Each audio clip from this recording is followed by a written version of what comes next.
जर तुमच्याकडे स्किल आहे, योग्य डिरेक्शन आहे, जर तुमची मेहनत आहे, तर कोणीही, माझं म्हणणं आहे, कोणीही बेरोजगार नाहीये. फक्त बेरोजगारी ही आपली मानसिकता आहे की आपण काहीच करू इच्छित नाही, बसून बसून सगळं काही पाहिजे. तर बसून बसून बेटा, घरच्या सुखसुविधांनी कोणीही राम बनणार नाही. राम बनण्यासाठी तुम्हाला 14 वर्षांचा वनवास भोगावाच लागेल.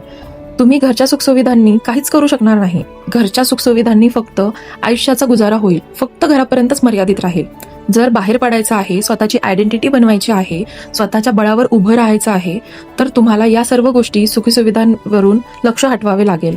बाहेर पडावं लागेल, काट्यांवर चालावं लागेल, तेव्हाच सिंहासनावर पोहोचाल. तुमच्यासाठी कोणी सिंहासन रिकामं करून बसलेलं नाहीये की आओ बेटा यहाँ विराज हो जाओ. त्यासाठी स्वतःला लढावं लागेल. आज जितक्याही महिला आहेत, आपल्या मुलींना, आपल्या सुनांना सपोर्ट करा. आणि मुली जितक्याही बसलेल्या आहेत, बेटा, आपल्या आईवडिलांच्या स्वप्नांकडे लक्ष ठेवा. कारण ते आपल्या आयुष्याची कमाई आपल्यावर खर्च करतात, दुसऱ्यांवर नाही. ते जितकाही घाम गाळतात, ते यासाठी गाळतात की माझी मुलं शिकून सवरून काहीतरी बनतील, काहीतरी करतील. माझ्या आयुष्यात काही होऊ शकलं नाही, तर मी माझी स्वप्न माझ्या मुलांच्या माध्यमातून पूर्ण करू शकेन. म्हणूनच ते आपल्या आयुष्याची कमाई आपल्यावर खर्च करतात.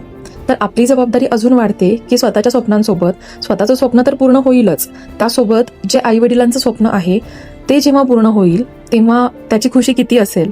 आज तुम्ही आयुष्यात काहीतरी बनता, काहीतरी लायक बनता. जर सर्वात जास्त खुशी कोणाला होते? ज्यांनी आपल्या आयुष्याची कमाई तुमच्यावर सर्व खर्च केली आहे, त्यांनाच होईल ना. आई वडिलांना खुशी होईल, तर दुसऱ्यांना खुश ठेवण्याच्या नादात आई वडिलांच्या खुशीचं बलिदान देऊ नका. तुम्ही दुसऱ्यांच्या नादात बसून जाता की दुनिया काय बोलेल, काय करेल. दुनिया काहीच बोलणार नाहीये.